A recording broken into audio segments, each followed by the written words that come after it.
পৃথিবীতে দৈব শক্তির টোটাল ৯টি বই রয়েছে।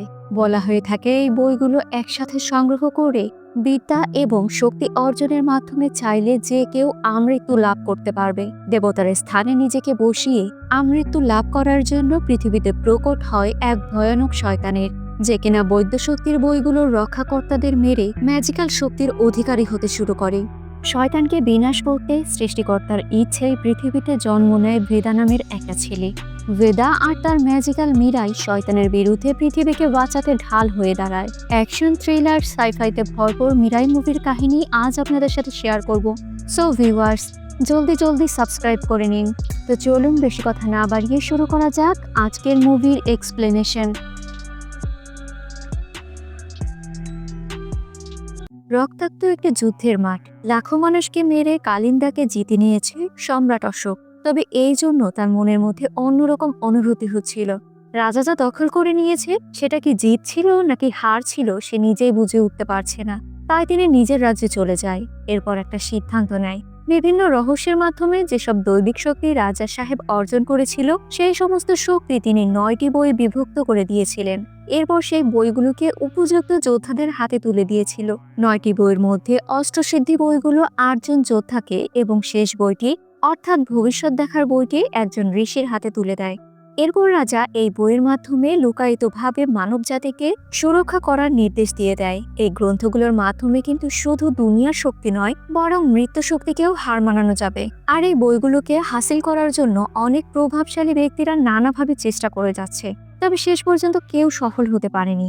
বর্তমানে এই শক্তিকে হাসিল করার জন্য এক অসুরের জন্ম হয় ২০০০ সাল, আম্বিকা আশ্রম। একজন শিষ্য তার গুরুকে এসে বলে আম্বিকা যে গত ৪৮ ঘন্টা ধরে ধ্যানে রয়েছে। গুরু বলে তার মানে ও নিশ্চয়ই কোনো বিপদ দেখছে। আম্বিকা অতীত, বর্তমানের এবং ভবিষ্যতের কিছু ভীষণ দেখতে পায়, যা দেখে থরথর করে সে কেঁপে ওঠে। হুট করেই ধ্যান থেকে বেরিয়ে আসে। আম্বিকা বলে, বানসি, ৯ জন যোদ্ধা একত্র হওয়ার সময় এসে গিয়েছে। কবুতরের মাধ্যমে এই তথ্য যোদ্ধাদের উদ্দেশ্যে পাঠিয়ে দেয়া হয়। দূর দূরান্তের বিভিন্ন দেশে থাকা সকল যোদ্ধাদের কাছে এই খবর পৌঁছে যায়। পরক্ষণে সকলে একত্র হয়ে পড়েছে। আম্বিকা বলে, বিপদ এসে গিয়েছে, আমরা কোনোভাবে আটকাতে পারবো না। সে আমাদের তন্ত্রমন্ত্র থেকে ৯টি গ্রহ পর্যন্ত পৌঁছে যেতে পারে। যদি আমরা আটকাতে পারতাম তাহলে আপনাদেরকে ডেকে এখানে ভবিষ্যৎবাণী আমি বলতাম না। ৯ জন যোদ্ধা আলোচনা করে বিপদ আসলেও তো আমাদের রুখে দাঁড়াতে হবে। তাই তারা বেরিয়ে পড়ে। আম্বিকা বলে, আমাকে কৈলাস পর্বতে যেতে হবে। বানসি বলে, তবে আপনি গর্ভাবস্থায় কি করে যাবেন আর কার কাছেই বা যাবেন? আম্বিকা বলে, আগস্ত্যমণি শ্রীরাম এর দর্শনকারী ত্রিকালদর্শিনীর কাছে। পরবর্তীতে আম্বিকা বেরিয়ে পড়ে। ঠান্ডা বরফের পাহাড় পাড়ি দেওয়ার সময় হঠাৎ করে অসুস্থ হয়ে পড়ে। ঠিক এই মুহূর্তে রহস্যময়ী এক হাত তাকে উদ্ধার করে। দেখা যায় একজন সাধু বাবা আম্বিকাকে বাঁচিয়ে নিয়েছে। বাবা বলে, তুমি যা দেখেছো তা সব সত্যি হবে। কলিযুগের কোনো শক্তি এদের আটকাতে পারবে না। তবে একটা শাস্ত্র রয়েছে, মিরাই, ওইখানে যে কেউ চাইলেই যেতে পারবে না। ওই মিরাই পাওয়ার জন্য ত্যাগ স্বীকার করতে হবে। আম্বিকা বলে, আমি যে কোনো ত্যাগ স্বীকার করতে রাজি আছি। বাবা বলে, তুমি তোমার সন্তানের বলি দিতে পারবে, কারণ নবাগত সন্তানের মা নয়, বরং পরিস্থিতি একজন যোদ্ধা তৈরি করে দেয়। ওই শাস্ত্র পর্যন্ত পৌঁছাতে প্রকৃতি তার পায়ে পায়ে পরীক্ষা নিতে শুরু করবে। ধাক্কা খেতে খেতে এক সময় হাজারো বিপদের বিপক্ষে একাই যুদ্ধ করার সাহস যোগাবে। কিন্তু বাবা, আমার সন্তানই বা কেন? বাবা বলে, এমন পরিস্থিতিতে তুমি এই পর্যন্ত এসেছো, এটা কোনো সাধারণ মানুষ করতে পারে না। তোমার মধ্যে যোদ্ধার ক্ষমতা রয়েছে, আর তার সন্তান তো অবশ্যই যোদ্ধা হবে। এখন বলো, চোখের পানিকে কষ্ট মনে করব নাকি সম্মতি বুঝে নেব? আম্বিকা মনকে শক্ত করে বলে, আমি সম্মতি জানাচ্ছি। কয়েক মাস পরে মন্দিরে দেবতার মূর্তির কাছে আম্বিকা তার সন্তানকে রেখে দেয়। সৃষ্টিকর্তার উপর ভরসা রেখে সেই স্থান থেকে চলে যায়। এরপর ভবিষ্যৎবাণীর বইটি একটা গুহার মধ্যে লুকিয়ে রাখে। ২৫ বছর পর আম্বিকা আশ্রমে একটি অল্প বয়সী মেয়ে ধ্যানমগ্ন করে রয়েছে। একটু পরেই একটা বাচ্চা মেয়ে এসে তাকে ডাক দিয়ে নিয়ে যায়। জগতী মেয়েটি বানসির কাছে যায়। বানসি বলে, আম্বিকা আশ্রম ছেড়েছে প্রায় ২৪ বছর হয়ে গিয়েছে। গত ২৪ বছরে ও যা দেখেছিল সবই চলে আসছে। একজন দুষ্টতান্ত্রিক ৬টা বই পর্যন্ত পৌঁছে গিয়েছে। ৯ম বই পর্যন্ত যাওয়ার আগে আমাদের ওকে আটকাতে হবে। এই তান্ত্রিক শক্তি মহাবীর লামাকে সাধারণ মানুষ কোনোভাবেই আটকাতে পারবে না। স্ক্রিনে দেখা যায় কয়েক মিনিটেই শত মানুষের লাশের পাহাড় বানিয়ে দিয়েছে লামা। এরপর সে ৬ষ্ঠ বইটি তার নিজের কবজায় করে নেয়। আসলে সে ৮ম বই পর্যন্ত পৌঁছাতে পারলেও ৯ম বই ছাড়া ওই ৮টি বই শক্তিহীন। অন্তহীন। যদি কোনোভাবে লামা এই 9টি বই একত্র করতে পারে তাহলে দুষ্টতান্ত্রিক থেকে সে ভগবান হয়ে যাবে।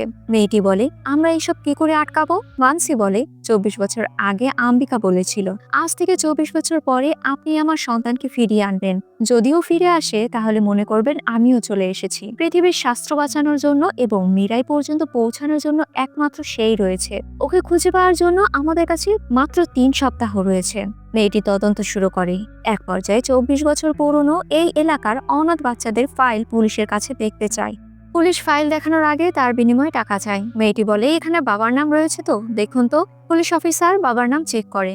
মেয়েটি অফিসারের কপালের দিকে তাকিয়ে পুলিশের স্মৃতিতে থাকা সকল তথ্য নিমিষেই পড়ে ফেলে। ছেলেটির নাম বেদা, যাকে কিনা এক সাধু বাবা নিয়েছিল। এই বিষয়টা জানতে পেরে পুলিশ নিজেই অবাক হয়ে যায়। এরপর তথ্য অনুযায়ী মন্দিরে চলে যায়। একজন সাধু বাবার চিন্তা শক্তি পড়ার চেষ্টা করে। বাবা বলে, আমাকে পড়ার প্রয়োজন নেই, তুমি যাকে খুঁজছো সে আমার কাছেই বড় হয়েছে। একটা বয়সের পর ও নিজেই আমাকে বলে, বাবা তারা আমাকে পূবের দিকে যেতে বলছে। সাধু বাবা বলে, অর্থাৎ তোমাকে কলকাতায় যেতে হবে। মেয়েটি কলকাতায় চলে যায়। এভাবে এক এক করে তদন্ত শুরু করে। এক পর্যায়ে একটি ছেলে বলে, শুরুতে আমরা দুজনে মিলে একসাথে কয়লা বেচতাম। ওর 10 বছর বয়সের সময় আমাকে বলে, কয়লা বেচে বেচে আমাদের চেহারা কালো হয়ে গিয়েছে। ওই তারা আমাকে দক্ষিণের দিকে যেতে বলছে। সিন চলে যায় হায়দ্রাবাদে। বড় গ্যাংস্টার ড্যাডিকে দেখানো হয়, যেখানে একটি ছেলেকে আটকে রেখেছে।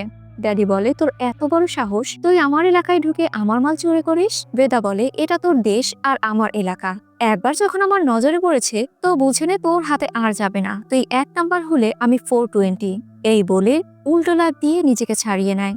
আর কি, দুই পক্ষের মধ্যে মারামারি। সকলে চেষ্টা করে বেদাকে মারতে, তবে সে স্পাইডারম্যানের মতো করে এক একজনকে কেলিয়ে ঠান্ডা করে দেয়। কিছুক্ষণ পর পুলিশ সেই স্থানে চলে আসে। আসলে বেদা আর তার টিম মেম্বারদের গাঁজার ব্যবসার কারণে সন্দেহবশত গ্রেফতার করতে এসেছে তারা। কিছুক্ষণ পর পুলিশ সকলকে অ্যারেস্ট করে। এই মুহূর্তে মেয়েটি চলে আসে আর পুরো ঘটনাটা দেখে নেয়। পরবর্তীতে জেলের মধ্যে খুব ভালোভাবে আপ্যায়ন করা হচ্ছে তাদের। তাদের জন্য তো এসিও নিয়ে আসা হয়েছে। এই সময় মেয়েটি এসে বলে, আমি এদের সকলকে রিলিজ করতে চাচ্ছি। এ কথা শুনে সকলেই অবাক হয়ে যায়। এখানে মেয়েটি তার নিজের পরিচয় দেয়। মেয়েটির নাম হচ্ছে রেবা। সে হিমালয় থেকে এসেছে। সকলেই মনে মনে ভাবে, এ কি আমাদের লয়ার? কিন্তু আমাদের আন্ডারওয়্যার কিনেছি তো 3 বছর হয়ে গিয়েছে, তাহলে আমাদের লয়ার কোথা থেকে আসবে? রেবা বলে, গাঞ্জার দোয়া এরা ভুলবশত আজকে গ্রহণ করেছে। এরা ভিকটিম, তবে ক্রিমিনাল নয়। আপনি যে গাঁজার কথা বলেছেন তা চলে গিয়েছে। এখন তো আপনার কাছে গাঁজা বিক্রি করার প্রমাণও নেই। এনসিসি ক্লজ 21 এর মতে আপনার কাছে প্রমাণ না থাকলে আপনি কাউকে গ্রেফতার করতে পারবেন না। এখন যদি এদের না ছাড়েন তাহলে এদের বদলে আপনাকে নিজেকেই জেলে বন্দি করা হবে। এত লেকচার শুনে সকলকে ছেড়ে দেওয়া হয়। বেদা তার দলবল সহ চলে যায়। পরবর্তীতে রেবা সেই স্থানে চলে আসে। বেদা বলে, আমাদের ছাড়িয়ে এখন কি ট্যাক্স নিতে এসেছো? রেবা বেদার ভাগ্য পড়তে চেষ্টা করলেও তা পারে না। এরপর সে প্রতিটা জায়গার নাম উচ্চারণ করে বলে, তোমাকে এইসব জায়গায় খুঁজতে খুঁজতে এখানে এসেছি আমি। আগামীর বিপদ থেকে বাঁচাতে তুমিই একমাত্র রয়েছ। নবম বইটিকে রক্ষা করতে তুমি একমাত্র রক্ষাকর্তা, যার জন্য তোমাকে মীরাই পর্যন্ত যেতে হবে। এসব কথা শুনে সকলেই রেবাকে পাগল মনে করে হাসি ঠাট্টায় মেতে ওঠে। রেবা আচমকা একটা ছুরি বেদার মুখে ছুঁড়ে মারে। বেদা ছুরিটা ধরে ফেলে। রেবা বলে, এটা তুমি কি করে জানতে পারলে? আমি মানুষের ভোলাভালা চেহারা দেখে পড়তে পারি, কিন্তু তোমাকে পড়তে পারছি না। বেদা এসব কথা শুনে বরং রেগে যায়। রেবা বেদার বন্ধুর দিকে তাকিয়ে বলে, ও তোমাকে কাল থেকে গালি দিয়েই যাচ্ছে হোটেলের আন্টির জন্য। এই রে, বেঁধে যায় দুই বন্ধুর মধ্যে জ্ঞানজাম যে। যাক, এদের ঝগড়া শুনে আমাদের লাভ কি? আমরা চলে যাই। দূর থেকে পুলিশ অফিসাররা এদের সকলকে ফলো করছে। রেবা একটি চিঠি লিখে কবুতরের পায়ে বেঁধে দেয় আর কবুতরটি উড়তে উড়তে হিমালয়ে পৌঁছে যায়। চিরকুট দেখে বান্সি বলে, একদিকে আশার আলো তো অন্যদিকে ঘুটঘুটে অন্ধকার। এদিকে লামা তার তন্ত্রমন্ত্র বিদ্যা চালিয়ে যাচ্ছে। সিন পরিবর্তিত হয় জাপানে। মাস্টার বুজার কাছে একজন প্রফেসর এসে 7ম বইটি তার হাতে তুলে দেওয়ার কথা বলে, তবে অবশ্যই মাস্টার এটা অস্বীকার করবেন। এই সময় লামা তার ম্যাজিক্যাল তলোয়ার নিয়ে চলে আসে। ক্যারাটে মাস্টারের লোকেদের সাথে লামা একাই মারামারি শুরু করে। চোখের পলকে ম্যাজিক্যাল তলোয়ার দিয়ে লামা এক এক করে সকলকে শেষ করে দেয়। এরপর 7ম বইয়ের কাছে চলে যায়। এই বইয়ের উপর একটি কালসাপ বসে রয়েছে। লামা তার ম্যাজিক্যাল পাওয়ার দিয়ে সাপটিকে ছাই বানিয়ে ধ্বংস করে দেয় আর নিজের হাতে 7 নম্বর বইটি তুলে নেয়। এই বইটি উদ্ধার করতে লামার 24টা বছর সময় লেগেছে, কিন্তু বাকি দুটি বই উদ্ধার করতে আর মাত্র 2 সপ্তাহ বাকি। সন্ধ্যাবেলা বেদার কাছে রেবা চলে আসে। রেবা এই বিষয়ে তাকে বোঝানোর চেষ্টা করে। এই মুহূর্তে ড্যাডির লোকেরা বেদার উপর আক্রমণ শুরু করে, তাই দুজনেই পালাতে শুরু করে। লুকানোর জন্য এক পর্যায়ে দুজন দুজনের অনেকটা কাছাকাছি চলে আসে। এমন পরিস্থিতিতে বেদার মনে তো লাড্ডু ফুটতে শুরু করে। রেবা বলে, আমি তোমার কপাল পড়তে না পারলেও বর্তমানে তোমার ফিলিংসটা কিন্তু বুঝতে পারছি। এর থেকে আগানোর আগে নিজেকে কন্ট্রোল করে রাখো। বেদা খেয়াল করে রেবার হাতের একাংশ কেটে গিয়েছে, তাই তাকে পট্টি বেঁধে দিতে সাহায্য করতে চায়। তবে রেবার সমস্যা নেই বলে সেই স্থান থেকে চলে যায়। বেদা তো ক্রাশ খেয়ে বসে রয়েছে। এই বিষয়ে তার বন্ধুকে নানা ধরনের কথা বলতে শুরু করে। বেদা বলে, ওই মেয়েটা আমাকে খুঁজতে এখানে কেন এসেছে? নিশ্চয়ই ভালোবাসার ব্যাপার রয়েছে। ওই মেয়েকে কোনোভাবেই কিন্তু আমি হাতছাড়া করব না। তাহলে যান ভাই, প্রপোজ করে আসেন। যেই কথা সেই কাজ। তারা লোকেশনে চলে যায়। তবে লোকেশনের পরিস্থিতি তো খুব একটা ভালো না। ম্যানেজারকে জিজ্ঞেস করা হয়, ওই সাধু মেয়েটা কোথায়? ম্যানেজার রুম নাম্বার বলে। দুই বন্ধু দ্রুত তার রুমের মধ্যে প্রবেশ করে। ভেদা রুমের মধ্যে প্রবেশ করে বলে, বাইরে তুফান আর ভেতরে ধ্যান করে বসে রয়েছো? এইখানে ধান্দা আর তোমার ধ্যানে কোনো ম্যাজিক রয়েছে নাকি? এ সময় কবুতর পাখিটি উড়ে এসে রেবার শরীরে পড়ে। কবুতরের পায়ের চিরকুটে লেখা রয়েছে, সপ্তম বইটিও হাতছাড়া হয়ে গিয়েছে। আমাদের কাছে আর সময় নেই, যোদ্ধাকে দ্রুত তৈরি করো। রেবা বলে, আমি যা বলছি মনোযোগ দিয়ে শোনো। মানুষকে ভগবান বানানোর জন্য 9টি বই রয়েছে। অশোক সম্রাট এই বইগুলোকে সামনে রাখত। বর্তমানে 7টি বই দুষ্ট শক্তি হাসিল করে ফেলেছে। অষ্টম বইয়ের কাছেও দ্রুত পৌঁছে যাবে। 9 নম্বর বইয়ের কাছে পৌঁছানোর আগেই তোমাকে দুষ্ট চক্রকে আটকাতে হবে। এই কথায় ভেদা রেগে গিয়ে রেবাকে বাইরে টেনে নিয়ে আসে। আর এদিকে রেবার ব্যাগে লুকিয়ে রাখা একটি ডিভাইসের মাধ্যমে এসব কথা পুলিশ অফিসাররা জানতে পারছিল। মূলত গাঞ্জার ব্যাপারে পুলিশি রেকর্ড হয়ে গিয়েছে, যার জন্য 30 জনকে আটক করা হয়েছে। কিন্তু পরবর্তী 30 জনকে আবার একসাথে কেন ছেড়ে দেওয়া হয়েছে, এটার কোনো এভিডেন্স তো তারা দেখাতে পারছে না। আবার অন্যদিকে গাঞ্জা কি করে পুড়ে গেল, এরও কোনো এভিডেন্স তারা দেখাতে পারবে না। যার জন্য এখন যে কোনো মূল্যেই হোক ভেদা আর তার টিম মেম্বারদের বিরুদ্ধে এভিডেন্স জোগাড় করতেই উঠে পড়ে লেগেছে পুলিশি দল। ভেদা রেবাকে বাইরে নিয়ে এসে বলে, দেখো, তোমাকে আমি এখানে সিরিয়াস একটা কথা বলতে এসেছি, কিন্তু তোমার কথা শুনে আর ওই কবুতর দেখে আমার মন মেজাজ খারাপ হয়ে গিয়েছে। তুমি যে ব্যক্তিকে খুঁজছো আমি সেই ব্যক্তি নই। তারপরও আমি তোমার এসব পাগলামি সহ্য করে নেব, কারণ আই লাভ ইউ। শাদি। রেবা বলে, এই সমস্যা সমাধানের জন্য ভাগ্য তোমাকে পছন্দ করেছে। আচ্ছা, তোমার নাম কে রেখেছে? তোমাকে লালন পালন করা সাধু বাবার কথা তোমার মনে আছে, কিন্তু কাশিতে ছেড়ে আসা মায়ের কথা মনে নেই? তোমার মায়ের নাম আম্বিকা। হাজারো মানুষ তোমার মায়ের আরাধনা করে। ভবিষ্যৎ দেখার শক্তি তার মধ্যে রয়েছে। বেদা বলে, আমি কোনো মাকে চিনি না, আমি রাস্তায় রাস্তায় বড় হয়েছি। এই বলে বেদা চলে যায়। লামা এদিকে টেনশনে রয়েছে। অষ্টম বই পর্যন্ত পৌঁছাতে পারলেও নবম বই হয়তো সে ছুঁতেও পারবে না। সিন চলে আসে তিব্বতে।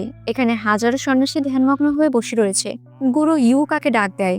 গুরু বলে, এত মানুষের মধ্যে তোমার কর্মদক্ষতার জন্য আম্বিকার আশ্রমে যাওয়ার অনুমতি দিচ্ছি তোমাকে। এই বলে গুরু কানে কানে কিছু একটা বলে। এই মুহূর্তে ইউকা গুরুজিকে চাকু দিয়ে আঘাত করে মেরে ফেলে। সন্ধ্যাবেলা ভেদা ছটফট করছে। সে তো রাগ দেখিয়ে রেবাকে অনেক কথা শুনিয়ে চলে এসেছিল। রেবা আবার তার সাথে সাক্ষাৎকার করতে আসবে তো। পরক্ষণে রেবা চলে এসে বলে, 1 মিনিটের জন্য বাইরে আসবে? দুজনে বাইরে চলে যায়। রেবা বলে, এই গাড়ি যদি তুমি এখানে না নিয়ে আসতে, তাহলে এই গাড়ির মাধ্যমে পরদিন দুজন ব্যক্তির মৃত্যু হতো। ঠিক তেমন বড় গাড়ি তোমার এখানে না আনলে পরদিন স্কুল কর্তৃপক্ষ এই বাসটি কিনে নিত। আর তাতে কি হতো তুমি বুঝতেই পারছো। আবার গাঞ্জার সাথে ধনিয়া মিক্স করার প্ল্যানিং কার? আর কিসের জন্যই বা করছো? তুমি ভালো করে চিন্তা করে দেখো, তুমি যা করছো আগামীর ভালোর জন্যই করছো। তুমি মানো আর না মানো, তুমি কিন্তু আসলেই একজন স্পেশাল মানুষ। আমার মতো এভাবে করো, তাহলে ঠিক বুঝতে পারবে তোমার মায়ের বিচার ঠিক ছিল। ভেদা এসব কথা পাত্তা না দিয়ে তাদের কাজের একটা স্যাম্পল দেখাতে একটা রেস্টুরেন্টের সামনে চলে আসে। এরপর সিস্টেমে তারা একটি গাড়ি চুরি করে। ভেদা বলে, দেখেছো, অন্যজনের লোকসান আর আমার সুবিধা, এটাই আমার কাজ। তুমি যা ভাবছো ওরকম স্পেশাল আমি নই। ঠিক এই মুহূর্তে আশেপাশ থেকে কয়েকটি কণ্ঠের গোংরানো আওয়াজ শোনা যায়। তারা গাড়ি থামিয়ে দেখে আশেপাশে কেউ নেই। গাড়ির ডিক্কি ওপেন করলে সেখানে বাচ্চাদের বেঁধে রাখা অবস্থায় পাওয়া যায়, যা দেখে সকলের চোখ ছানা পড়া হয়ে যায়। রাতের বেলা ভেদা এই বিষয়টা নিয়ে নিজে নিজে ভেবে যাচ্ছে, কারণ সে তার লাইফে অনেক ঝটকা খেয়েছে, কিন্তু এইটাই হাই ভোল্টেজ ওয়ালা শক খেয়েছিল সে। রেবা বলে, নিজেকে ভগবান চিন্তা করা এক অসুর লাখো মানুষের প্রাণ নিয়ে যাচ্ছে। ওকে আটকানোর জন্য তোমাকে মীরায় পৌঁছাতে হবে। ভেদা বলে, সেই রাস্তা তো আমি জানি না। রেবা বলে, তাহলে তুমি মাতৃমুদ্রার ইঙ্গিত ধারণা করো, দেখবে তোমার স্মৃতিতে আস্তে আস্তে সব বেরিয়ে আসবে। তুমি তোমার মায়ের কথা চিন্তা করো। ভেদা রেগে বলে, জন্মের আগে কি করে মায়ের কথা মনে করবো বলো? রেবা বলে, তুমি আম্বিকার সন্তান, তাই তোমার মায়ের কথাও তোমার স্মরণে রয়েছে। আর এই স্মরণ জাগিয়ে তুলতেই মুদ্রার প্রয়োগ করা হবে। ভেদি মাতৃমুদ্রা প্রয়োগ করে। ভিশনের মাধ্যমে দেখা যায় মা বলছে, আমি জানি তুমি আমার কথা শুনতে পাচ্ছ বাবা, আমার সব শক্তি তোমার, আমার সব শক্তি তোমাকে মীরাই পর্যন্ত পৌঁছাতে সাহায্য করবে, আমরা আবারও দেখা করব। স্মৃতির ঘোর থেকে বেদা বাইরে বেরিয়ে আসে, চোখ ছলছল পানি, নাক থেকে রক্ত বের হচ্ছে, আর মনের মধ্যে চাপা লুকানোর কষ্ট রয়েছে। রেবা বুঝতে পারে তার কষ্ট সফল হয়েছে, তাই সে চলে যায়। বন্ধুরা বারবার জিজ্ঞেস করে, কি ব্যাপার, কি হয়েছে, কিছু বুঝতে পারলি? এই নিয়ে বেদা ভালো করে ভাবতে শুরু করে। রেবা এই খবর তার গুরুজিকে পাঠিয়ে দেয়। সেকেন্ড চলে যায় মরক্কোতে। লামা সেইখানে চলে এসেছে, আর অষ্টম বইটি যার কাছে তার সাথে দেখা করে। ব্যক্তিটি বলে, তুমি এখন এমন কিছু দেখবে যার জন্য তুমি মোটেও প্রস্তুত ছিলে না। এরপর এক এক করে একজন সদস্য ইন্টারেস্টিং সব হাতিয়ার বের করে। লামা বলে, প্রফেসর, হাতিয়ার এত ইন্টারেস্টিং হলে আঘাত না জানে কতটা ভয়ঙ্কর হবে। শুরু হয়ে যাক ম্যাজিক্যাল লড়াই। লামা ও তার ম্যাজিকের মাধ্যমে লড়াই শুরু হয়ে যায়। বেশ কিছুক্ষণ দুই দলের মধ্যে তুমুল লড়াই চলতে থাকে, তবে শেষমেশ লামা জিতে যায়। এক পর্যায়ে সেই ব্যক্তির কাছ থেকে অষ্টম বইটিও সে হাতিয়ে নেয়। এরপর সেখানে থাকা সকল লোকেদের লামাকে সেজদা করতে বাধ্য করা হয়। এদিকে আম্বিকা আশ্রমে ইউকা চলে এসেছে। বানসি বলে, বিনা দাঁতের মেহমান আর কেউ নয়, বরং মৃত্যু হয়। আমি জানি শুধু আমাকে মেরে ফেলেই তোমরা শান্ত থাকবে না, এই পৃথিবীর সবকিছু তোমরা ধ্বংস করে দেবে। তবে আমি যতদূর জানি 9 নম্বর বই পর্যন্ত পৌঁছানো তোমাদের পক্ষে অসম্ভব। এই সময় কবুতর চলে আসে। ইউকা কবুতরকে আটকিয়ে তার পা থেকে চিরকুটটি খুলে দেখে, যেখানে লেখা ছিল, আমরা প্রায় গোলের কাছাকাছি চলে এসেছি। বানসি বলে, আমাকে দেয়া দায়িত্ব আমি শেষ করেছি, এখন আমি বেঁচে থাকবো কিংবা মরে যাই তাতে আমার কিচ্ছু যায় আসে না। অর্থাৎ বানসিকেও মেরে ফেলা হয়। এরপর কবুতরের পায়ে একটি জিপিএস ট্র্যাকার দিয়ে উড়িয়ে দেয়া হয়। রাতের বেলা ছোট্ট একটি বাচ্চা নিয়ে গর্ভবতী মহিলা ভেদার কাছে গেমিং কম্পিউটার ক্রয় করতে এসেছে। ভেদা বলে, আপনি এই অবস্থায় রাতের বেলা কেন বের হয়েছেন আপা? আমি প্রোডাক্ট আপনার বাড়িতে পৌঁছে দিতাম, এর বিনিময়ে কিন্তু কোনো টাকা লাগবে না, আর এই শারীরিক অবস্থা নিয়েও যেখানে সেখানে কোথাও বেরোবেন না। বাচ্চার মা বলে, তোমার মা আসলে তোমাকে সুশিক্ষায় গড়ে তুলেছে। বিনা টাকায় প্রোডাক্ট দিয়ে দেওয়ার জন্য এক বন্ধু রেগে যায়। তারা বলাবলি করে, এসব হয়তো ওই মেয়েটির মায়াজাল, তাই যে করেই হোক ওই মেয়েটিকে এইখান থেকে তাড়িয়ে ফেলতে হবে। সকালবেলা ঝুম বৃষ্টির মধ্যে এক বন্ধু রেপার হোটেলে চলে আসে, আর তাকে ওয়ার্নিং দেয় এখান থেকে দ্রুত চলে যাওয়ার জন্য। এই সময় কবুতর উড়ে এসে রেপার হাতের উপর বসে। কবুতরের গায়ে রক্ত মাখানো রয়েছে, পায়ে জিপিএস ট্র্যাকার। বন্ধু বলে, এইসব কি, গায়ে রক্ত আর ট্র্যাকার? এই কথা শুনে থানায় থাকা সকল পুলিশ অফিসার বলে, ট্র্যাকারের কথা বলছে, বড় কিছু হতে যাচ্ছে। এখন মোক্ষম সময় সঠিক প্রমাণ খুঁজে বের করার, তাড়াতাড়ি ফোর্স রেডি করো। হোটেলের মধ্যে বন্ধু বলছে, তুমি কান্না করছো কেন? রেবা বলে, শত মানুষের প্রাণ নিয়ে নিয়েছে, এখন ও এখানেই আসছে। বাইরে পুলিশ অফিসার একটা গাড়ির মধ্যে বসে সিসি ক্যামেরার মাধ্যমে সেই হোটেলের ব্যাপারে নজরদারি করছে, আর হোটেলের মধ্যে সিভিল ড্রেসে পুলিশ এসব তদন্ত করছে। এই মুহূর্তে ইউকা হোটেলে প্রবেশ করে। ম্যানেজারকে হিমালয় থেকে আসা মেয়ের ব্যাপারে জিজ্ঞেস করে। ম্যানেজার ব্যঙ্গ করে কথা বললে তার হাতে ধারালো অস্ত্র বসিয়ে দেয়। এই বিষয়টা ক্যামেরার মাধ্যমে দেখে অফিসার আটকে ওঠে। ম্যানেজার রুম নাম্বার বললে ইউকা রুমে চলে যায়, আর এই সুযোগে রেবা পালিয়ে যায়। এদিকে পুলিশ অফিসার তার দলবলকে সন্দেহ করা ইউকাকে অ্যারেস্ট করে থানায় বন্দি করতে বলে। ইউকা এবার রুম চেক করে বাইরে বেরিয়ে আসে। কয়েকজন পুলিশ অফিসার ইউকাকে আটক করতে গেলে চোখের পলকে তাদের সকলকে ইউকা মেরে ফেলে। কনস্টেবল ভয়ে থরথর করে কেঁপে পুলিশ অফিসারের নাম বলে দেয়। এবার পালা পুলিশ অফিসারের। রেবা আর তার বন্ধু ভেদার কাছে পৌঁছে গিয়েছে। রেবা ভেদাকে জড়িয়ে ধরে কান্না করে বলে যে আমাকে লালন পালন করে বড় করেছে আর তোমাকে নিয়ে যেতে বলেছে, সে এখন থেকে আর বেঁচে নেই। এখন তুমি ছাড়া আমার আপন বলতে কেউ নেই। তোমার যেমন তোমার মায়ের স্মৃতি মনে আছে, ঠিক তেমনি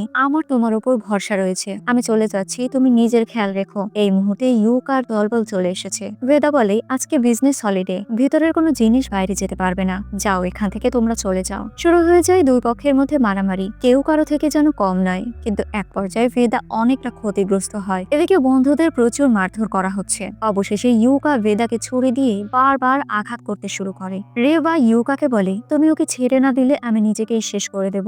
নবম বইয়ের কথা আমি ছাড়া আর কেউ জানে না, তাই ওকে ছেড়ে দাও। ইউকা ভেদাকে ছেড়ে দেয়। এরপর একটা হেলিকপ্টারে করে রেবাকে নিয়ে সেখান থেকে চলে যায়। কিছুক্ষণ পর ভেদার হুঁশ ফিরে আসে। সে আবারও মাতৃ মুদ্রার ব্যবহার করতে শুরু করে। অতীতে দেখা যায় সাধু বাবা বলছে, সময়ের সাথে সাথে সৃষ্টিকর্তার আশীর্বাদ স্বরূপ তিলক ভেদার শরীরে ফুটে উঠবে। বর্তমানে সত্যিকারে তার শরীরে একটা তিলক ফুটে উঠেছে। পরদিন সকালে ভেদাকে হসপিটালে দেখা যায়। বন্ধুর কথা অনুযায়ী সে তিলকের ব্যাপারে গুগল সার্চ করলে দেখা যায় এটা কোনো সাধারণ ট্যাটু নয়, এটা হচ্ছে একটা মানচিত্র। আর এই মানচিত্র মীরার দিকে ইঙ্গিত করছে। বন্ধু বলে, এটা কলকাতা থেকে হায়দ্রাবাদ নয়, তুই কোনো রাস্তা চিনিস না, তাহলে কি করে মীরাই পর্যন্ত পৌঁছে যাবে বলতো? ভেদা বলে, পা বাড়ালে রাস্তা এমনিতেই খুঁজে পাবো। অবশেষে তারা নিজেদের গন্তব্যে রওনা করতে শুরু করে। হিমালয়ের একটা রাস্তার দিকে যেতে শুরু করলে পাশে থাকা এক সাধারণ জনক ভগবান বলে এই রাস্তা থেকে যারাই গিয়েছে গত 300 বছরে তাদের কাউকে ফিরে আসতে দেখিনি। এই রাস্তা ভগবানের কাছে পৌঁছানোর রাস্তা। তার আশীর্বাদ ছাড়া এই গৃহে প্রবেশ করলে খারাপ কিছু ছাড়া ভালো কিছু হবে না। বেদা মায়ের কিছু কথা মনে করে আবারও সামনের দিকে এগিয়ে যেতে শুরু করে। বরফে ঘেরা চারিদিক। হুট করে বরফের মধ্য থেকে নিচের এক গুহায় পড়ে যায়। ভালো করে লক্ষ্য করলে বুঝতে পারে সে তো বিশাল একটি বড় পাখির উপর দাঁড়িয়ে রয়েছে। পাখিটি জেগে ওঠে, বেদাকে আক্রমণ করতে শুরু করে। বেদা এক পর্যায়ে বরফের তরল নদীর কাছ ভেঙে পানির মধ্যে পড়ে যায়, যেখানে বসে মনে করে তার মা বলেছে যখন পাখিটি বুঝতে পারবে তোমার উদ্দেশ্য সৎ তখন সেই মীরাই অস্ত্র নিতে সাহায্য করবে তোমাকে। তবে এর জন্য পাখিটিকে কোনো পাল্টা আঘাত না করে তার কপালে স্পর্শ করতে হবে, তাহলে সেই বিশাল পাখিটি তোমার ভালো কাজের উদ্দেশ্য বুঝতে পারবে। মায়ের কথা অনুযায়ী কাজ করলে পাখিটি অবশেষে শান্ত হয়ে যায়। পাখিটি নিজ থেকেই মীরাই এর কাছে বেদাকে এগিয়ে দেয়। অবশেষে বেদা মীরাইকে নিজের হাতে তুলে নেয়, এরপর বাইরে বেরিয়ে আসে। বেদাকে বাইরে বেরিয়ে আসতে দেখে গ্রামের সকল জনসাধারণ তাকে সম্মান জানাতে শুরু করে। এদিকে পুলিশ অফিসার ডিএসপি কে বলে এমন ভয়ানক সন্ত্রাসী আমি আমার জীবনে দেখিনি। এই মেয়েটি 20 জন পুলিশ অফিসারকে মেরে ফেলেছে। হেলিকপ্টার, মার্শাল আর্ট, এসব কিছু দেখে মনে হচ্ছে বড় ধরনের কোনো সেটআপ রয়েছে। ডিএসপি বলে শ্রীধর এবং জয়াবিন এই মিশনে তুমি তাদের সাথেই থাকবে। যেভাবেই হোক মৃত শহীদদের আমাদের ন্যায় বিচার পাওয়াতে হবে। ল্যাবে দেখা যায় ইউকা নির্মমভাবে রেবার উপর টর্চার করে যাচ্ছে। এত কিছুর পরেও রেবা মুখ থেকে কোনো কথাই বের করে না। হিমালয় দেখা যায় দুই বন্ধু আলোচনা করছে কি করে এই অস্ত্র শত্রুদের বিরুদ্ধে ব্যবহার করা যাবে। এ সময় বিশাল বড় একটি গাছ কিছু মানুষের উপর পড়তে গেলে ভেদা গাছটিকে আটকে দেয়। তবে দেখা যায় ভেদা নয় বরং সেই সাধু বাবা এক হাত দিয়ে গাছটিকে ধরে রেখেছে। কিন্তু এক হাত দিয়ে কি করে আটকালো সে? সাধু বাবা বলে তুমি বুঝবে না, এ বিষয়ে তোমার মা জানে। আমার কথাতেই তো তোমার মা তোমাকে ত্যাগ করে চলে গিয়েছে। এই না না, রেগে যেও না, এছাড়া আমার হাতে আর কোনো উপায় ছিল না। তোমাকে ত্যাগ করার জন্যই আজকে তুমি মীরাকে বাইরে আনতে পেরেছ। ভেদা বলে আমাকে এর পাহাড়ের ব্যাপারে বলুন। সাধু বাবা মীরাই ধরতেই তারা দুজনে মরুভূমির দেশে চলে যায়। ভেদা তো খুশি হয়ে যায়, এই বুঝে মায়ের কাছে চলে যেতে পারবো আর শত্রুকে চোখের পলকে শেষ করে দিতে পারবো। একা একাই মীরাই ধরে মীরাইয়ের ব্যবহারের প্রয়োগ করতে শুরু করে। তবে তার কথায় কোনো কাজ হচ্ছিল না। সাধু বাবা যখন আবার হাত দেয় তারা এক বরফে ঘেরা পাহাড়ে চলে যায়। সাধু বাবা বলে তোমার উদ্দেশ্য আর মীরাই এক হওয়া প্রয়োজন। এমন নয় যে তুমি স্পর্শ করলে মীরাই আর তোমার উদ্দেশ্য পূরণ হবে। তুমি জীব আর মীরাই হচ্ছে মাটি, দুজনের মিলনের কারণেই মহাযুদ্ধ পরিণত হবে। চোখের পলকে তারা আবারও সেই স্থানে চলে আসে। বন্ধু বলে কি রে, কি করছিলি তোরা? লাঠিকে ধরে চুপ করে যে বসেছিলি। যাই হোক, তারা তাদের সফর শুরু করে। মাঝপথে বেদা বলে ছোটকাল থেকেই আমার বুকের মধ্যে ব্যথা করত, এখন বুঝতে পারি আমার মা সব সময় আমার সাথেই ছিল। আচ্ছা, এই নবম বইয়ে এমন কি রয়েছে? সাধু বাবা বলে আমৃত্যু। শয়তানদের হাতে এই বইটি চলে গেলে পুরো দুনিয়া ধ্বংস হয়ে যাবে। এদিকে লামার সামনে রেবাকে নিয়ে আসা হয়েছে। রেবা লামার চিন্তা শক্তিকে পড়তে চেষ্টা করে কিন্তু পেরে ওঠে না। লামা বলে আমাকে পড়তে চেষ্টা করলে তুমি পারবে না। আমি তোমাদের ভগবানে বিশ্বাসী নই। যে ভগবান আমার প্রাণ দিয়েছিল সেই আমার জীবন অন্ধকার করে দিয়েছে। আপন মা থাকতেও সৎ মা এনেছে আমার বাবা। আমার নিজের মাকে পেতনি বলে মেরে ফেলা হয়েছে। গ্রামের সকলেই আমাকে পেতনির ছেলে বলে নানা ধরনের অসম্মানজনক কথাবার্তা বলতে শুরু করে। নিজেকে ভালো প্রমাণিত করার জন্য পাহাড়ের বড় পাথর সরিয়ে গ্রামের জন্য পানির ব্যবস্থা করে দিয়েছিলাম ঝর্ণার মাধ্যমে। যখন আমি এই কথা সকলকে বলেছি কেউ এই কথা বিশ্বাস করেনি। সকলেই ভগবানের প্রশংসা করেছে, যে বিষয়টা আমাকে কষ্ট দেয়। নানা কর্মকাণ্ডে একসময় বুঝতে পারে লামার এগিয়ে যেতে না পারার কারণ হচ্ছে শাস্ত্র, পণ্ডিত মশাই এবং তারও আগে ভগবান। তাই রেগে ভগবানের মূর্তি ফেলে দেয়, যার জন্য গ্রামবাসীরা তাকে পাথর আঘাত করে। আর এতে আরো ক্ষিপ্ত হয়ে লামাকে নালায়েক বলা এক শিক্ষককে নিজ হাতে শেষ করে দেয়। এরপর শাস্ত্রী এবং ডাইনির ছেলে বলা পরিবারকে মেরে দেয়। এরপরেও লামা শান্ত হয় না, সে পুরো গ্রামকে জ্বালিয়ে দিয়েছিল। লামা বলে আমি 9টি বই একসাথে করে ভগবানের পাওয়ার নিয়ে একটা নতুন দুনিয়া শুরু করব। রেবা বলে যেদিন তুমি হিংসা পছন্দ করেছিলে সেই দিন আম্বিকা হারটা খুঁজে নিয়েছিল। এদিকে বেদা একটি মন্দিরে গিয়ে পূজারীকে পূজার মাধ্যমে মীরাইকে ঠাকুরের পা ছোঁয়াতে বলে। তবে ঠাকুর মীরাইকে দেখে এসব বিষয়ে নাকচ করে দেয়। সামান্য একটা লাঠি কিনা ঠাকুরের পায়ে ছোঁয়াবে সেই জন্য। সে সময় ছোট একটি বাচ্চা মেয়ে এসে বলে এটাকে তুমি মন্দিরের পেছনে একটি বাগানে নিয়ে যেতে পারো। শ্রীরাম সেখানে ধ্যানমগ্ন করত, সেখানকার দেবতার সামনে রাখলে তোমার মনের ইচ্ছা পূরণ হবে। বেদা রামজির ধ্যানমগ্নের স্থানে চলে যায়। তবে সেখানে ইউকা তার দলবল নিয়ে চলে আসে। গুন্ডারা সকলেই বেদাকে মারতে শুরু করে। 9 নম্বর বইটা কোথায়? এই বলে ইউকা আর রেবার হাত কেটে ফেলে। এটা দেখে ভেদা পুরো রেগে যায়।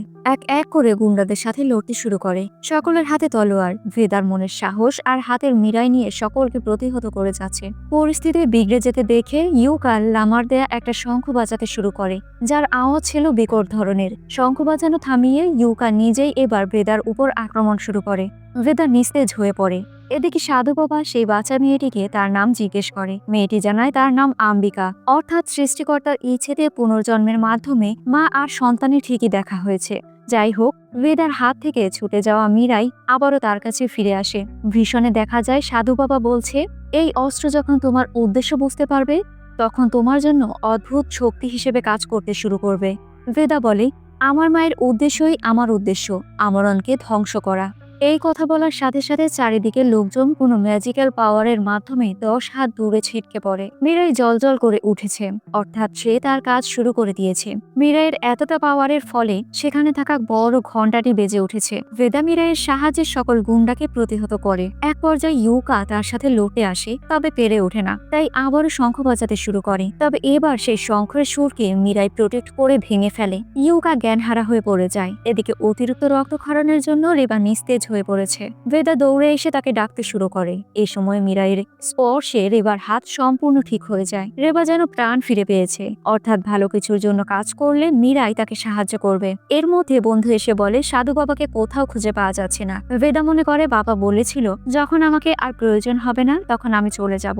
এখন তো মীরাইয়ের ব্যবহার সিস্টেমও ভেদা জেনে গিয়েছে। ভেদা মনে করে তার মা বলেছিল তাদের দুজনের দেখার স্থান হচ্ছে তন্ত্রমন্ত্র, অর্থাৎ তারা সেই দিকেই রওনা করবে। পুলিশ টিম ভেদাকে খুঁজতে তার বন্ধুর সাহায্য নেয়। লোকেশন অনুযায়ী তারা রওনা করে। মন্দিরে একটি তান্ত্রিক রেবাকে জানায় তান্ত্রিকের বাসনার জন্য আদিগুরু নিজেই চলে আসে। আজকে তৃতীয় পূর্ণিমার রাত, কিন্তু আদিগুরুর সাথে দেখা করা এতটাও সহজ নয়। এদিকে লামা প্রফেসরকে বলে সবকিছুই জেনে ফেলেছি, আমাদেরকে 9 নম্বর গ্রন্থ পর্যন্ত পৌঁছাতে হলে ওকে আমরা ব্যবহার করতে পারি। গ্রন্থের কাছে পৌঁছাতে গেলেই ওর প্রয়োজন। ও যখন গ্রন্থ হাতে পাবে তখন ওর প্রয়োজন শেষ হয়ে যাবে, আর আমরা ওকে শেষ করে দেব। জঙ্গলের মধ্যে তাপস্যার স্থানে পুলিশ টিম চলে আসে। সেখানে রেবারাও চলে এসেছে। হাজার হাজার তান্ত্রিক সেখানে ধ্যানমগ্ন করে রয়েছে। এরই মধ্যে তান্ত্রিক সেজে ভেদার বন্ধু সিন্ধুও সেখানে উপস্থিত হয়। মহাগুরু সেখানে চলে আসে। তবে এত তান্ত্রিককে পার করে কি করে ভেদা মহাগুরুর সাথে দেখা করবে? ভেদা মীরাইয়ের সাহায্যে হাওয়ায় ভেসে সামনে যেতে শুরু করে। এই সময় পুলিশ অফিসার দূর থেকে তাকে গুলি করে। তবে মীরাই এর ম্যাজিক্যাল পাওয়ারের জন্য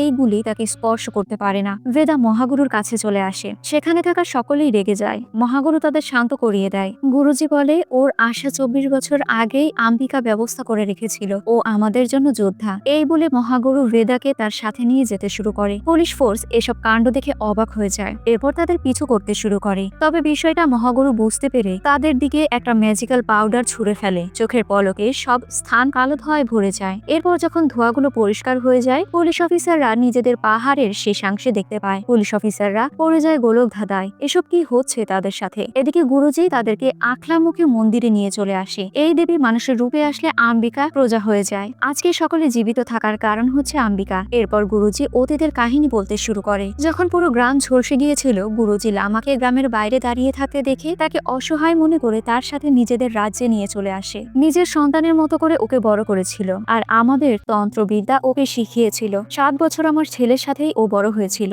একদিন তন্ত্রবিদ্যার সর্বোচ্চ শক্তিধারীদের আমি বলেছিলাম সেই গ্রন্থাগারের রক্ষক আমি, আর আমি তোমাদের মধ্য থেকে কোনো একজনকে রক্ষক হিসেবে বেছে নেব। তাই প্রতিযোগিতা শুরু হয়। তবে লামা এতটাই বল প্রয়োগ করে যে এই বল প্রয়োগের ফলে দূরে থাকা মানুষ এবং বস্তুসমূহের ক্ষতি হতে শুরু করে। মানুষের ক্ষতির বিষয়ে চিন্তা না করার জন্য গুরুজি অবশেষে রক্ষক হিসেবে লামাকে বাদ দিয়ে তার নিজের সন্তানকে রক্ষকের স্বীকৃতি দেয়। এই বিষয়টা কাল হয়ে দাঁড়ায়। লামা কালো জাদু করতে শুরু করে। এক পর্যায়ে গুরুজির কথা বলে গ্রামের সকলকে ধীরে ধীরে একটা ব্রেসলেট পরাতে শুরু করে। হঠাৎ একদিন গুরুজি এই বিষয়টা লক্ষ্য করেন। সবকিছু খোলসা হওয়ার আগে গুরুজি দেখতে পায় লামা তার সন্তানকে মেরে ফেলেছে এবং লামা সেই বইটি দখল করে ফেলেছে। এরপর লামা গুরুজির হাত বটগাছের শিকড়ে আটকে দেয়। গ্রামবাসীরা ধেয়ে আসে তাকে মারতে, কিন্তু লামা সেই চুরিটার মাধ্যমে সকলকে বশ করে নেয়। এক এক করে গ্রামবাসীর সকলের এই ব্রেসলেটের জন্য শরীরে থাকা পানি ধীরে ধীরে শুকিয়ে যেতে শুরু করে, আর কয়েক ঘন্টার মধ্যে তারা মারা যাবে। লামা বলে আমার গ্রাম আমি নিজেই পুড়িয়ে দিয়েছি, আর এখন এদেরকেও শেষ করে দেব।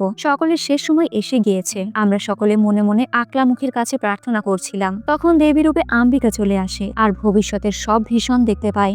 আম্বিকা বলে এই ছেলেটাই 9 নম্বর বইটি পর্যন্ত পৌঁছে যাবেন। গুরুজি বারবার বলে গ্রন্থাগারকে বাঁচাতে হলে তোমাকে জীবিত থাকতে হবে, তাই তুমি এখান থেকে চলে যাও। তবে আম্বিকা গুরুজির সন্তানের হাত থেকে সেই চুরিটি নিয়ে একটা ধ্যানে বসে। সে সকলকে বাঁচানোর জন্য নিজের জীবন বলে দিতে শুরু করে। নিমেষেই চুরিতে আগুন লেগে যায়। আম্বিকা তন্ত্রমন্ত্র পড়ে যেতে শুরু করেছে। লামা রেগে তার উপর কালো জাদু করতে চেষ্টা করে, তবে এই কালো জাদু আম্বিকার শক্তির সাথে পেরে ওঠে না। লামা বলে বুঝতে পেরেছি, আমার বর্তমান শক্তি তোমার জন্য কম হয়ে যাচ্ছে। আমি বাকি বইগুলোকে ফিরে পেতে আবারও তোমার সাথে দেখা করব। আম্বিকা সকলকে বাঁচাতে তন্ত্রবিদ্যা প্রয়োগ করার ফলে আগুনে ঝলসে যাচ্ছে।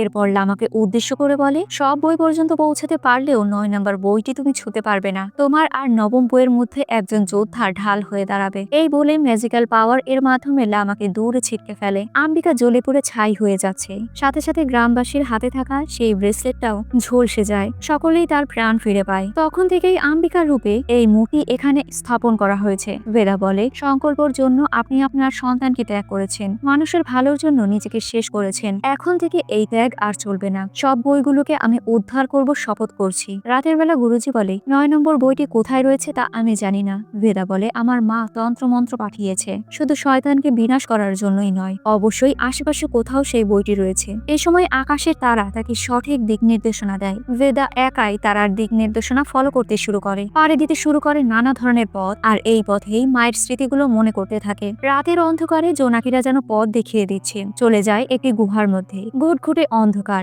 বেদা মশাল জ্বালিয়ে নেয়। সামনেই মায়ের মূর্তি দেখা যায়। বেদা হাঁটু গেড়ে বসে বলে মায়ের মতো তো চিন্তা করতে পারবো না, তবে মায়ের উদ্দেশ্য আমি রক্ষা করব। এই সময় দেবীর ইশারায় একটি পাতা হাওয়ায় ভাসিয়ে এক অজানা দেওয়াল ভাসমান করে তোলে। মনে সাহস নিয়ে বেদা দেয়ালের ওপারে চলে যায়। চোখের পলকে দেয়াল আবারও অদৃশ্য হয়ে যায়। সামনে 9 নম্বর বইটি রাখা রয়েছে। বইটি স্পর্শ করতেই নিজের মায়ের আত্মাকে দেখতে পায়। অবশেষে বইটি নিয়ে এসে গুরুজির হাতে তুলে দেয়। গুরুজি বলে কোনো এক সময় আমাদেরকে কবজা করা সেই লামা এখন পুরো দুনিয়াকে কবজা করে ফেলবে। দেখা যায় লামার বানানো সেই হাজারো ব্রেসলেট বর্তমানে মন্দিরের সামনে পুজোর স্থানে, তীর্থস্থানে নানা মানুষের মাধ্যমে এই সব সাধারণ জনগণের মধ্যে বিতরণ করে দেওয়া হচ্ছে। সকলেই ভক্তি সহকারে এই ব্রেসলেট হাতে পরে নেয়। গুরুজি বলে 9 নম্বর বইটি ও পেয়ে গেলে কালিঙ্গার মতো রক্তপাত করে দেবে। ও জেনে গিয়েছে তুমি বইটি উদ্ধার করেছো, এখন ওর নিশানা তুমি। পরবর্তীতে রেবা আর তার পুরো টিম রেল স্টেশনে চলে যায়। তবে দুর্ভাগ্যবশত সেখানে পুলিশ টিম তাদেরকে আটক করে ফেলে। এরপর ট্রেনের ছাদে তাদেরকে উঠিয়ে নিজেদের শহরে যেতে শুরু করে। পুলিশ অফিসার বলে স্যার আমার মনে হচ্ছে কোনো বড় ধরনের বিপদ আসছে। সিন্ধু বলে স্যার আপনারা এসব বিষয়ে কিচ্ছু জানেন না, আমি সবকিছু কাছ থেকে দেখেছি। বই এখানে আছে, তার মানে এখানেই বিপদ হবে। বেদার হাত করা খুলে ফেলুন, তাহলে ও সকলকে শেষ করে দেবে। রেলপথের সামনে লামা তার ম্যাজিক্যাল পাওয়ারের সাহায্যে সেই ব্রেসলেট পরিহিত ব্যক্তিদের উপর আবারও কালো জাদু করতে শুরু করে। চোখের পলকে ছোট থেকে বৃদ্ধ বয়স পর্যন্ত সকলেই ব্যথায় কাতরাচ্ছে। এদিকে ট্রেনের উপর লামার কর্মীরা আক্রমণ শুরু করেছে। পুলিশ বিষয়টা বুঝতে পেরে গুন্ডাদের 1 মিনিট থামতে বলে। বেদার হাত খুলে দেয়। এরপরই বেদা সেখানকার গুন্ডাদের শেষ করে দেয়। সে সময় এক গুন্ডা বলে ড্রাইভারবিহীন গাড়িতে তোমরা সবাই মারা যাবে। লামা ভয়ানক এক বাদ্যযন্ত্রের আওয়াজের মাধ্যমে রেল লাইন ক্রস করা একটি ব্রিজ ভেঙে ফেলে। সকল প্যাসেঞ্জার আতঙ্কিত রয়েছে। এই সময় তার হাতে মিরাই তুলে দেয়া হয়, যার পাওয়ার প্রয়োগ করে বেদা এক পর্যায়ে অনেক কষ্ট করে ব্রিজের শেষাংশে গিয়ে ট্রেনকে আটকাতে সক্ষম হয়। শয়তান আর দেবতা এই প্রথমবার মুখোমুখি হয়েছে। দুজন দুজনকে আক্রমণ করতে গেলে তারা দুজনেই ছিটকে পড়ে যায়। এক পর্যায়ে দুজনের হাতিয়ার ওলটপালট হয়ে যায়। বেদা লামার তলোয়ার নিয়ে বলে ওটা খারাপ উদ্দেশ্যে ব্যবহার করা যায় না। শুরু হয়ে যায় মারামারি। এদিকে সাধারণ জনগণ ট্রেন থেকে নেমে পালিয়ে যাচ্ছে। রেবা দূর থেকে তাদের মারামারি দেখছে। এক সময় লামা মিরাই দিয়ে সজোরে আঘাত করে বেদাকে ব্রিজ থেকে নিচে ফেলে দেয়। ঠিক এই সময় শক্তিশালী সেই পাখিটি এসে বেদাকে বাঁচিয়ে নেয়। লামা আবারও নিচে এসে মারামারি শুরু করে। এক পর্যায়ে ম্যাজিকের মাধ্যমে 9 নম্বর বইটি কালেক্ট করে সে তার 9টি বই থেকে শক্তি নিতে শুরু করে। বেদা তাকে আটকানোর চেষ্টা করে, তবে তাতে কোনো কাজ হয় না। লামা 9 নম্বর বইটির শক্তি গ্রহণ করতে শুরু করে আর বেদাকে বারবার আঘাত করতে থাকে। বেদার অবস্থা খুবই খারাপ হয়ে যায়। ওদিকে সাধারণ জনগণের ওপর প্রয়োগ করা কালো শক্তির প্রভাবে তীর্থস্থানের পানি পর্যন্ত কালো বর্ণের রং ধারণ করেছে। সে সময়ে বেদার মনে পড়ে গুরুজি বলেছিল কাল শক্তির একটা বালা আমি রেখে দিয়েছিলাম, কারণ শয়তানকে শেষ করার একমাত্র এটাই ছিল শেষ সুযোগ। তবে এখানেই একটা বিপদ রয়েছে, এই ব্রেসলেট ত্যাগ ছাড়া কোনো কাজ করে না। বেদা ব্রেসলেট হাতে নিয়ে তার মায়ের মতো করে তন্ত্রমন্ত্র পড়তে শুরু করে। বেদা ঠিক মায়ের মতোই ধীরে ধীরে জ্বলে যাচ্ছে। অতীতে দেখা যায় মা বলছে এমন বিপদে যখন ও পড়বে তখন ওর রক্ষা কে করবে। গুরুজি বলে ধর্মের জন্য যে নিজের বলি দিতে চাবে তখন প্রকৃতি নিজেই তাকে রক্ষা করবে। শুরু হয়ে যায় অঝোর ধারায় বৃষ্টি। নিমিষেই বেদার হাতে থাকা আগুন নিভে যায়। মীরাই একাই সোজা হয়ে যায়। শ্রীরামের যেন প্রকট হয়েছে। শ্রীরাম গুরুজিকে বলছে, আমার স্পর্শ করা এই অস্ত্র কোনো যোদ্ধার হাতে গেলে তা পুনরায় আবার ধনুক হয়ে প্রতিফলিত হবে। বেদার হাতে মীরাই একাই ধনুক হয়ে যায়। বেদা বলে, এটা ইতিহাস, এটাই ভবিষ্যৎ, আর এটাই মীরাই। এরপর তীরের মাধ্যমে শয়তানের বিনাশ করে ফেলে, যার জন্য অসংখ্য প্রাণ বেঁচে যায়। মুভির কাহিনী এখানেই শেষ হয়ে যায়। সো ভিউয়ার্স, ভিডিওটি কেমন লাগলো? ভালো লাগলে লাইক, কমেন্ট, শেয়ার এবং সাবস্ক্রাইব করবেন। আর এতক্ষণ আমার সাথে থাকার জন্য অসংখ্য ধন্যবাদ।